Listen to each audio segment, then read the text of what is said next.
2020, we refreshed our relationships and sexuality education guidance, and now this new package of supports is designed to help teachers put these guidelines into effect. This package was designed with both health education experts and young people. It will assist teachers, school leaders, and boards of trustees to take a whole school approach to well-being. This means quality teaching and learning, powerful community connections, and inclusive school environments. Tēnā koe, kia ora. Tailandia, ho. Right, I'm just back to do the second part to the education video for the next age bracket, but I'll do a quick recap. Okay, so our kids are being taught all this gender woo-woo, the millions of different pronouns, all the signs that match the pronouns, they, them, ze, zer, fee, fi, fo, fum. Don't refer to mum and dad, auntie, uncle, brother, sister, niece or nephew, thank you, and don't line up as boys and girls. And remember, they're being told that sex assigned at birth is an assumption, and that you can be born in the wrong body, and you're allowed to keep secrets from parents. So this is starting at year 5. It doesn't look much better for the next age bracket either, trust me. So, as I spoke about, there's binders freely available for young girls and their budding breasts, and yes, that won't go down well. Trust me, go and do some research on them. It will be hard to find because you'll get all the gender woo-woo on how good it is, but keep digging, and there's some really good solid research out there that talks about the detrimental effect of binders on the adolescent breasts. And boys are being taught how to tuck, which means, you know, shoving their penis somewhere so they can appear as girls and taping it up. That's just bizarre to me, teaching 10-year-olds up that. And you don't have to tell your parents. And if that's not enough, all this gender woo-woo is through every subject. Okay, English, math, social studies, social sciences, PE, art, just the whole lot, history, everywhere. It's through every subject as well. One of the questions that these budding teens are asked is, imagine waking up as another gender. How would that feel?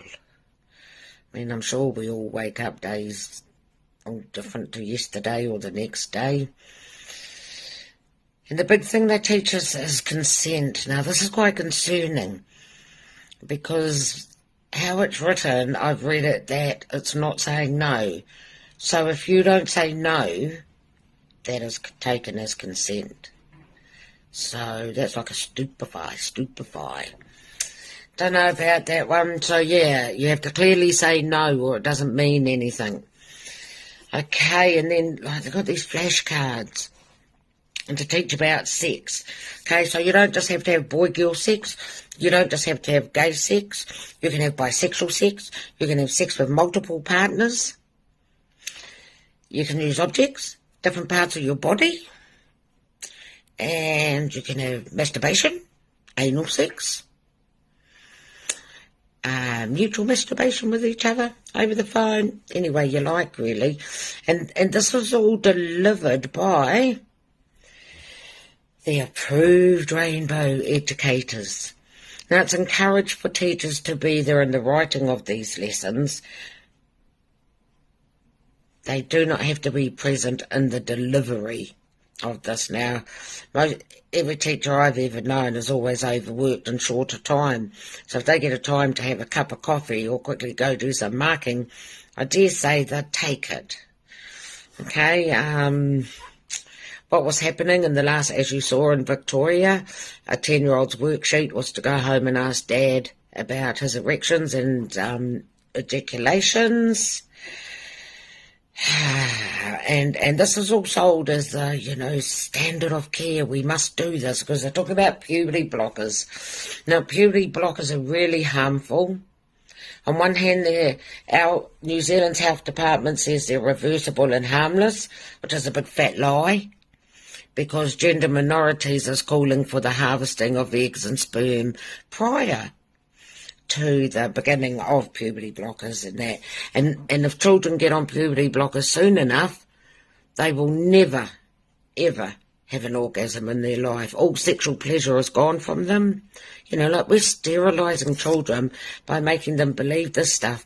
And the education department is sexualising our children. I do not believe it is up to random teachers to come in and teach this level of sex education to our youth. I don't think this is tika. It's far too sexualised. We're going to have the most sexualised generation and the dumbest. Because as we all know, literacy and numeracy are way down. So remember, this is called the RSE. Get involved in your school. Ask about it. Write letters. Write to the board. You know, this has to stop. It is just vile. Okay, thank you very much. Until next time, mā te wā. Finally, we have created an interactive module for educators to learn about the research around young people and pornography and how to have safe, non-judgmental conversations.